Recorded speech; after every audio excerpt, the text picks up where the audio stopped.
We got an unboxing video here. Should be one of these guys. This is the third one of these I bought, and this is for our i3-8100 build that we've got. There we go. Some RAM, all the other crap that goes into it.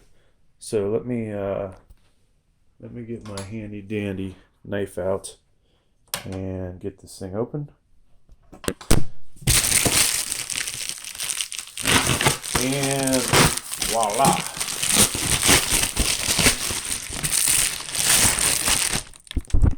Alright, so I'll probably stick something in there. And lo and behold, there we go. There's a second one of these. Now, I'm hoping this will have the updated BIOS on it, but not a big deal. If you have checked out my channel recently, you know that this is 9th gen compatible. I'm running a i5-9400 Foxtrot on this actual one that went with that. And in here, we're going to have the i3-8100. It's tempting, honestly, to just update the BIOS and sell this on eBay as a 9th gen, because there are some people out there that do not have the ability to do the BIOS update or are scared to do it. And you know, if you buy a 9th gen and you buy this board and you're like, oh shit, this doesn't work, then you got to go buy. A lot of people buy 8th gen Celeron and do that. So good news, as expected, we've got 2 SATA cables in here, so we will definitely make use of those. Hopefully I'll actually put a DVD-ROM drive in here. This guy here, I'm hoping that this will actually fit in here. A lot of times these shit cases, you have some issues, so we'll see if that's the case. And inside of my case, of course, is all the hardware, in case you were wondering, hey, where's the hardware? There's nothing in there for that. All right. Multilingual installation guide. So a lot of complaints out there about the installation guide for this thing, and I will agree that they could do more. They probably end up getting a lot of returns just because of people that may or may not know what they're doing, and that is kind of like, you know, the way it goes. Now, luckily, I have another computer in case I do have issues that was successfully installed, that I did, and it's good to have that reference. So if you want to see it later, I'll do some flyovers after I successfully get everything installed, and do some close-ups on the motherboard, which will give you the ability to actually see what you hopefully need to see. So there is a disc in here with the drivers on it, and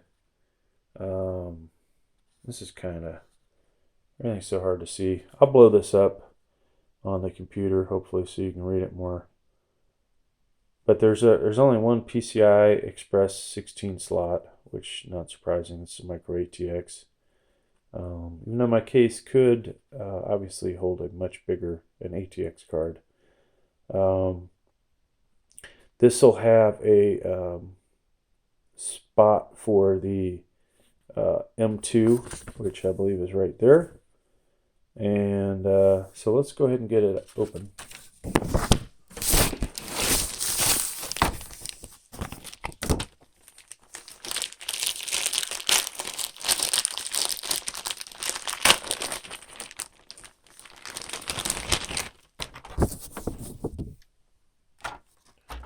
Alright, of course, before we do the build, you will get to check this out. And I'm going to switch over to the 120 degrees so we can do a much cooler flyover. Of course, there's the old PS2 type connectors for keyboards and mice. Won't be using that shit. HDMI right here. Excuse me. Sorry, that's a dual port, it looks like.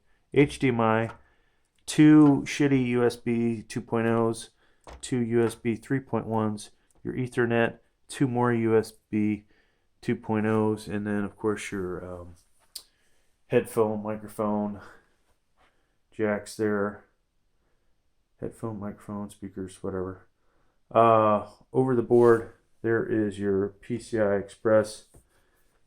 This will allow you to have up to 32 gigs of RAM. That's 2 16 gig sticks. Most people only buy up to 8, and that's all I'm going to put on here. Eventually, this will have 16. You have a total of let's see, there's 4. Okay, so there's only 4 SATAs on here, which for most people that's enough. Sometimes it's not enough for me. And let's see, a lot easier when I actually have things hooked up to see what's what. But there's the front USB, so that'll come from the case, and then the front panel. So these will all be connectors from the case here. And I believe there's one CPU fan. Oh, where's one CPU? Usually always one. There's your CPU fan. And one system fan. So what'll happen is I'll have to use the power supply. Go over here. Use the power supply connectors. One of the older style ones, these guys, to power the second fan that's in the case. So not a big deal. There's your M2 slot. This should be NVMe, so it's the good M2, not the shittier slow one. And might as well look at the back of the box. What the hell, while we're here. So it only says 8th gen on the box. What a surprise. Of course, this is 8th and 9th with the right BIOS update. And 2, I didn't mention it, I don't think, 2 PCI Express 2.0s times 1. 4 SATA 3s, we got that. 1 M2 for SSD. And here it doesn't tell you if it's NVMe. I'm pretty sure it is though. Audio 8-channel HD, micro ATX as we discussed. And of course the CPU socket's LGA 1151. It's a H310 chipset. It does have DisplayPort. Sometimes I have to kid myself there. And this is dual channel DDR4. And that's just what the back looks like. Let me see, this was the old box. Let's see if the new box is anything different.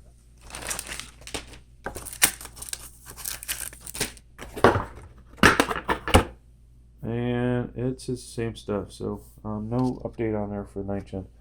But at the moment, that concludes this video, and I hope that you got something out of it. And please like, please subscribe. You don't see too many people doing this in their videos for the motherboard, so if you can read what's on the screen, hopefully this helps you. Of course, right there is where the CPU goes, folks. I failed to mention that. And that probably is the CPU power supply right there. And that's it. Later.